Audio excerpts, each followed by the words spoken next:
നമസ്കാരം. CCTV വാർത്തയിലേക്ക് സ്വാഗതം. കടങ്ങോട് പഞ്ചായത്ത് മണ്ടംപറമ്പിൽ ആഫ്രിക്കൻ പന്നിപ്പനി സ്ഥിരീകരിച്ച ഫാമുകളിൽ പന്നികളുടെ ദയാവധം ആരംഭിച്ചു. ജില്ലാ മൃഗസംരക്ഷണ വകുപ്പിന്റെയും കടങ്ങോട് പഞ്ചായത്തിന്റെയും വെറ്റിനറി ആശുപത്രിയുടെയും നേതൃത്വത്തിലാണ് കള്ളിംഗ് ഓപ്പറേഷൻ നടത്തുന്നത്. മണ്ടംപറമ്പ് പ്രദേശത്തെ 1 കിലോമീറ്റർ ചുറ്റളവിലുള്ള 5 ഫാമുകളിലെ 300-ൽ-അധികം പന്നികളെയാണ് കൊന്നൊടുക്കുന്നത്. എപ്പിഡമിക് പ്രോട്ടോകോൾ പ്രകാരം RRT പ്രവർത്തകരാണ് പന്നികളെ വധിക്കുന്നത്. ഇതിനുശേഷം ഫാമുകളിൽ തന്നെ സംസ്കരിക്കും. ഇന്ന് തന്നെ നടപടി പൂർത്തിയാക്കുമെന്ന് ഉദ്യോഗസ്ഥർ അറിയിച്ചു. കള്ളിംഗ് ഓപ്പറേഷൻ ഇന്ന് ഇപ്പോൾ ആരംഭിക്കുകയാണ്.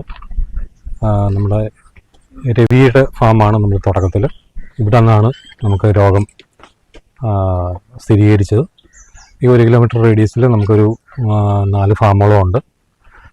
4 ഫാമിലൂടെ ഏകദേശം 300 മുതൽ 400 വരെ കാണാവുന്നതാണ്, ആനിമൽസ് കാണുമെന്നാണ് നമ്മൾ പ്രതീക്ഷിക്കുന്നത്.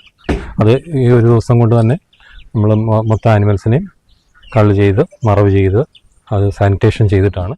ചൊവ്വാഴ്ചയാണ് മണ്ടംപറമ്പിൽ പ്രവർത്തിക്കുന്ന ഫാമുകളിലെ പന്നികൾക്ക് പന്നിപ്പനി സ്ഥിരീകരിച്ചത്. ഉടൻ തന്നെ പഞ്ചായത്ത് അധികൃതരും മൃഗസംരക്ഷണ വകുപ്പ് ഉദ്യോഗസ്ഥരും ചേർന്ന് പ്രത്യേകം യോഗം ചേർന്ന് നടപടികൾക്ക് തീരുമാനമെടുത്തു. കഴിഞ്ഞ വർഷം 1500-ലധികം പന്നികളെ ദയാവധത്തിന് ഇരയാക്കിയിരുന്നു. Kunnamkulam assistant project officer doctor Subin Koladi, senior veterinary surgeon doctor Aneesh Raj, doctor Manoj Thettayil, doctor Anoop Jio Jose, doctor Sam Abraham എന്നിവർ കള്ളിംഗ് നടപടികൾക്ക് നേതൃത്വം നൽകി. ബസ്സിൽ ലൈംഗികാതിക്രമം നടത്തിയെന്ന യുവതിയുടെ പരാതിയിൽ ബസ് കണ്ടക്ടറെ എരുമപ്പെട്ടി പോലീസ് അറസ്റ്റ് ചെയ്തു. കുന്നംകുളം വടക്കാഞ്ചേരി റൂട്ടിലോടുന്ന PVT ബസ്സിലെ കണ്ടക്ടർ തിച്ചൂർ സ്വദേശി 40 വയസ്സുള്ള അനൂപാണ് അറസ്റ്റിലായത്. കഴിഞ്ഞ ഒക്ടോബർ 14-നാണ് സംഭവമുണ്ടായത്. മങ്ങാട് നിന്ന് വടക്കാഞ്ചേരിയിലേക്കുള്ള യാത്രക്കിടയിൽ കണ്ടക്ടർ യുവതിയോട് മോശമായി പെരുമാറിയെന്നും ലൈംഗികാതിക്രമം നടത്തിയെന്നുമാണ് പരാതി. ഒളിവിൽ കഴിഞ്ഞിരുന്ന പ്രതി മുൻകൂർ ജാമ്യത്തിനായി ശ്രമിച്ചെങ്കിലും കോടതി അനുവദിച്ചില്ല. തുടർന്ന് പോലീസ് സ്റ്റേഷനിലെത്തി കീഴടങ്ങുകയായിരുന്നു. അറസ്റ്റ് രേഖപ്പെടുത്തി വടക്കാഞ്ചേരി കോടതിയിൽ ഹാജരാക്കിയ പ്രതിയെ റിമാൻഡ് ചെയ്തു. വിദ്യാർത്ഥികളെ പ്രകൃതി വിരുദ്ധ പീഡനത്തിനിരയാക്കിയ സംഭവത്തിൽ അധ്യാപകൻ അറസ്റ്റിൽ. മലപ്പുറം വാണിയമ്പലം മടശ്ശേരി സ്വദേശി ഇരട്ടപ്പിലാക്കൽ വീട്ടിൽ 23 വയസ്സുള്ള മുൻസാഫിറിനെയാണ് കുന്നംകുളം പോലീസ് അറസ്റ്റ് ചെയ്തത്.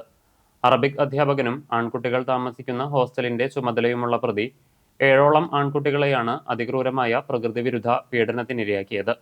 കുട്ടികൾ പരാതി നൽകിയതിനെ തുടർന്ന് ഒരാഴ്ച മുമ്പ് പ്രതിയെ വിദ്യാലയത്തിൽ നിന്നും പുറത്താക്കി. കുട്ടികൾ ചൈൽഡ് ലൈനിൽ അറിയിച്ചതിനെ തുടർന്ന് അധികൃതർ കുന്നംകുളം പോലീസിൽ നൽകിയ വിവരത്തിന്റെ അടിസ്ഥാനത്തിൽ പ്രതിയെ പോലീസ് അറസ്റ്റ് ചെയ്തു. വൈദ്യപരിശോധനയ്ക്കു ശേഷം കോടതിയിൽ ഹാജരാക്കിയ പ്രതിയെ റിമാൻഡ് ചെയ്തു. ഒരുമനയൂരിൽ ലഹരി ഉപയോഗം പോലീസിൽ അറിയിച്ചതിലുള്ള വൈരാഗ്യത്തെ തുടർന്ന് ഓട്ടോ ഡ്രൈവറെ മർദ്ദിച്ച കേസിൽ 2 പേരെ ചാവക്കാട് പോലീസ് അറസ്റ്റ് ചെയ്തു. മുത്തമ്മാവ് സ്വദേശികളായ തേർവീട്ടിൽ ശ്രീരാഗ്, അടിയാര വീട്ടിൽ പ്രജിത്ത് എന്നിവരെയാണ് ചാവക്കാട് SHO VV വിമലിന്റെ നേതൃത്വത്തിലുള്ള പോലീസ് സംഘം അറസ്റ്റ് ചെയ്തത്. എരുമപ്പെട്ടി പതിയാരത്ത് കുളത്തിൽ കുളിക്കുന്നതിനിടയിൽ മധ്യവയസ്കൻ മുങ്ങി മരിച്ചു. ഇരിങ്ങപ്പുറം സ്വദേശി രാമനത്ത് വീട്ടിൽ 51 വയസ്സുള്ള ജലീലാണ് മരിച്ചത്. എരുമപ്പെട്ടി നെല്ലുവായി മുല്ലക്കൽ ക്ഷേത്രത്തിന് സമീപമുള്ള ബന്ധുവീട്ടിൽ ഇന്നലെ എത്തിയതായിരുന്നു. ഇന്ന് രാവിലെ 10 മണിയോടെയാണ് സംഭവം. പതിയാരം പുത്തൻകുളത്തിൽ കുളിക്കുവാൻ ഇറങ്ങിയതായിരുന്നു. മറുകരയിലേക്ക് നീന്തുന്നതിനിടയിൽ ശരീരം കുഴഞ്ഞ് വെള്ളത്തിൽ മുങ്ങിത്താഴുകയായിരുന്നു. വടക്കാഞ്ചേരിയിൽ നിന്നും ഫയർഫോഴ്സ് എത്തിയാണ് മൃതദേഹം മുങ്ങിയെടുത്തത്. എരുമപ്പെട്ടി പോലീസ് സ്ഥലത്തെത്തി മേൽനടപടികൾ സ്വീകരിച്ചു. ആധുനിക നിരീക്ഷണ ക്യാമറ വെച്ചിട്ടും ഫലമുണ്ടായില്ല. കടവല്ലൂർ പാടശേഖരത്തിൽ വീണ്ടും മാംസാവശിഷ്ടങ്ങൾ തള്ളി. ക്യാമറ പരിശോധിച്ച് സാമൂഹിക വിരുദ്ധരെ കണ്ടെത്തണമെന്ന ആവശ്യം പഞ്ചായത്ത് അധികൃതർ പരിഗണിച്ചില്ലെന്ന് പാടശേഖര സമിതി ഭാരവാഹികൾ പറഞ്ഞു. മാലിന്യം തള്ളൽ മൂലം കടവല്ലൂർ പാടത്തെ നെൽകൃഷി നശിക്കാൻ തുടങ്ങിയതോടെയാണ് 3 ലക്ഷം രൂപ ചെലവിട്ട് ക്യാമറ സ്ഥാപിച്ചത്. വിവിധ വകുപ്പുകളെ സമീപിച്ച് ഫലമില്ലാതെ വന്നതോടെ കളക്ടർക്ക് പരാതി നൽകിയാണ് നിരീക്ഷണ ക്യാമറ സ്ഥാപിക്കാനുള്ള ഉത്തരവ് കർഷകർ നേടിയെടുത്തത്. ക്യാമറയുടെ നിയന്ത്രണം പഞ്ചായത്ത് ഓഫീസിലാണ് എന്നതാണ് ഇപ്പോഴത്തെ പ്രശ്നം. കൃത്യമായി ഇത് നിരീക്ഷിക്കാനുള്ള സംവിധാനം ഇവിടെ ഇല്ല. പോലീസ് സ്റ്റേഷനിൽ ഇവ നിയന്ത്രിക്കാനുള്ള സൗകര്യം ഒരുക്കണമെന്ന് കർഷകർ ആവശ്യപ്പെട്ടിരുന്നെങ്കിലും നടപ്പിലായില്ല. കൊച്ചി മറൈൻ ഡ്രൈവിൽ പുല്ലാങ്കുഴലിൽ പാട്ടുപാടി നടന്ന് പിന്നീട് വലിയ ചാനൽ ഷോകളിലേക്കും കൊച്ചിയിലെ ആർഭാട ഹോട്ടലായ ലെമറിഡിയന്റെ വേദിയിലേക്കും സംഗീതവുമായി നടന്നുകയറിയ പ്രകാശ് പോന്നോർ എന്ന പുല്ലാങ്കുഴൽ വാദകനായ ഗായകൻ ആദ്യമായി പാടുന്ന സംഗീത ആൽബത്തിന്റെ പ്രകാശനം നടന്നു. മുഴുവൻ സമയവും സംഗീതവുമായി ജീവിക്കാൻ തീരുമാനിച്ച് നാട്ടിലുണ്ടായിരുന്ന ചെറിയ ബിസിനസ്സുകൾ മറ്റു പലരെയും ഏൽപ്പിച്ച് പെട്ടെന്നൊരു ദിവസം തന്റെ പ്രിയപ്പെട്ട സംഗീത ഉപകരണമായ പുല്ലാങ്കുഴലുകളുമായി പ്രകാശൻ കൊച്ചിയിലേക്ക് വണ്ടി കയറുകയായിരുന്നു. കൈപ്പറമ്പ് പോന്നൂർ സ്വദേശിയായ പ്രകാശൻ എന്ന കലാകാരൻ കൊച്ചി മറൈൻ ഡ്രൈവിൽ ദിവസവും തന്റെ പാട്ടുകളുമായി ആസ്വാദകരെ ആകർഷിച്ചു വരുന്നതിനിടെ സോഷ്യൽ മീഡിയകളും പിന്നീട് ചാനൽ ഷോകളും ഈ കലാകാരനെ ഏറ്റെടുക്കുകയായിരുന്നു. പ്രകാശനിലെ കലാപ്രതിഭ തിരിച്ചറിഞ്ഞ ഷെഫ് സുരേഷ് പിള്ള വഴി ലേമെർഡിയൻ എന്ന ആർഭാട റെസ്റ്റോറന്റുകളിലെ സ്ഥിരം പാട്ടുകാരനായും അദ്ദേഹം മാറുകയായിരുന്നു. സുനിൽ ചൂണ്ടൽ രചനയും സംഗീത സംവിധാനവും നിർവഹിച്ച് ശ്രീനു പെരുമ്പിലാവ് പശ്ചാത്തല സംഗീതമൊരുക്കി ഈ ശബരിമല സീസണിൽ പുറത്തിറക്കുന്ന ആൽബമാണ് പ്രകാശന്റെ ശബ്ദത്തിൽ സജ്ജമാക്കിയിട്ടുള്ളത്. പ്രകാശൻ തന്നെയാണ് ആൽബത്തിൽ അഭിനേതാവായി പ്രത്യക്ഷപ്പെടുന്നതും. പ്രശസ്ത പുല്ലാങ്കുഴൽ കലാകാരനും പ്രകാശന്റെ ഗുരുനാഥനുമായ ചിത്രാംബരി ശിവദാസൻ മാസ്റ്ററാണ് ആൽബത്തിന്റെ പ്രകാശനകർമ്മം നിർവഹിച്ചത്. കൃഷ്ണദാസ് ചിത്രാംബരി, ലത ഗുരുവായൂർ, കണ്ണൻ തുരുത്ത്, രാധാകൃഷ്ണൻ ചെമ്മണ്ണൂർ, ബിനേഷ് ചൊവ്വന്നൂർ, മിഥുൻ പ്രണവം തുടങ്ങിയ കലാകാരന്മാരും ആൽബത്തിന്റെ പ്രകാശന ചടങ്ങിൽ പങ്കെടുത്തു. പഞ്ചായത്തിന്റെ കീഴിലുള്ള കടവല്ലൂർ വട്ടമാവ് മൈതാനം നവീകരിക്കാൻ പദ്ധതിയായെങ്കിലും കയ്യേറ്റം ഒഴിപ്പിക്കാൻ സാധിക്കാതെ അധികൃതർ. 2 വീട്ടുകാർ മൈതാനത്തിന്റെ ഭാഗമായ സ്ഥലം കയ്യേറി താമസിക്കുന്നുണ്ടെന്ന് പഞ്ചായത്ത് അധികൃതർ പറയുന്നു. മൈതാനത്തിന്റെ നവീകരണം വൈകിയപ്പോൾ കയ്യേറ്റക്കാരെ ഒഴിപ്പിക്കണമെന്നാവശ്യപ്പെട്ട് പൊതുപ്രവർത്തകനായ കൊരട്ടിക്കര പട്ടിയാംപുള്ളി ധനീഷ് മന്ത്രി വി അബ്ദുറഹ്മാന് പരാതി നൽകിയിരുന്നു. ഇതിന്റെ അടിസ്ഥാനത്തിൽ കയ്യേറ്റക്കാർക്ക് ഒഴിഞ്ഞുപോകാൻ നോട്ടീസ് നൽകി.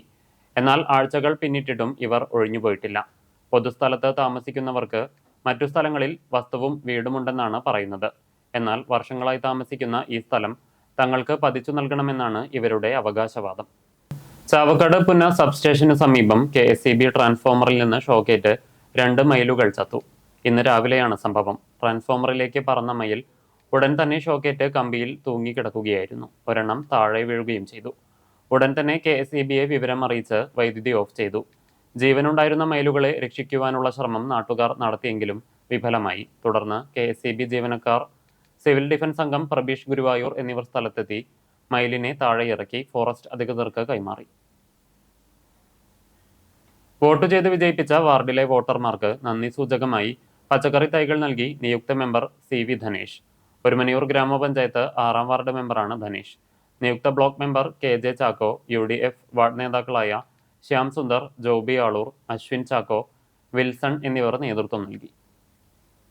ഗുരുപാദപുരി ശ്രീ അയ്യപ്പസ്വാമി സേവാ സംഘത്തിന്റെ ആഭിമുഖ്യത്തിൽ തത്വമസി ഗൾഫ് നടത്തിയ 20ാമത് ദേശവിളക്ക് മഹോത്സവം മികച്ച രീതിയിൽ നടത്തുന്നതിനു വേണ്ടിയുള്ള സഹായങ്ങൾ നൽകിയ ചാവക്കാട് പോലീസിന് സ്നേഹോപഹാരം കൈമാറി. ചാവക്കാട് പോലീസ് സ്റ്റേഷനിൽ നടന്ന ചടങ്ങിൽ ഗുരുപാദപുരി അയ്യപ്പസ്വാമി സേവാ സംഘം ചെയർമാൻ ഡോക്ടർ PV മധുസൂദനനും തത്വമസി ഗൾഫ് സ്ഥാപകൻ ബിനീഷ് രാജ് നെടിയടത്തും ചേർന്ന് സ്റ്റേഷൻ ഹൗസ് ഓഫീസർ വിമലിന് സ്നേഹോപഹാരം കൈമാറി. ചടങ്ങിൽ കൺവീനർ NV മധു, എക്സിക്യൂട്ടീവ് കമ്മിറ്റി അംഗം NK സിദ്ധാർത്ഥൻ, പോലീസ് സേനാംഗങ്ങൾ തുടങ്ങിയവർ പങ്കെടുത്തു. ഇന്നത്തെ സ്വർണ്ണവില നിങ്ങൾക്കായി സമർപ്പിക്കുന്നത് Malaya gold and diamonds, Malaya junction, Kunnamkulam. സ്വർണം ഗ്രാമിന് 12,330 രൂപ, പവന് 98,640 രൂപ.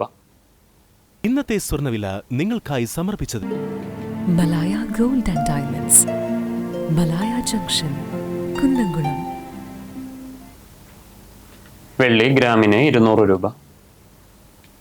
ചരമം കാട്ടകമ്പാൽ സ്രായിൽ പൂഴിക്കുന്നത്ത് പരേതനായ അപ്പുക്കുട്ടന്റെ മകൻ ലോഹിതാക്ഷൻ നിര്യാതനായി. 69 വയസ്സായിരുന്നു. സംസ്കാരം വെള്ളിയാഴ്ച രാവിലെ 9 നടത്തും. വനജയാണ് ഭാര്യ. നിഖിൽ, നിധിൻ, നിമിയ എന്നിവർ മക്കളാണ്. ഇതോടെ വാർത്തകൾ സമാപിക്കുന്നു. നമസ്കാരം.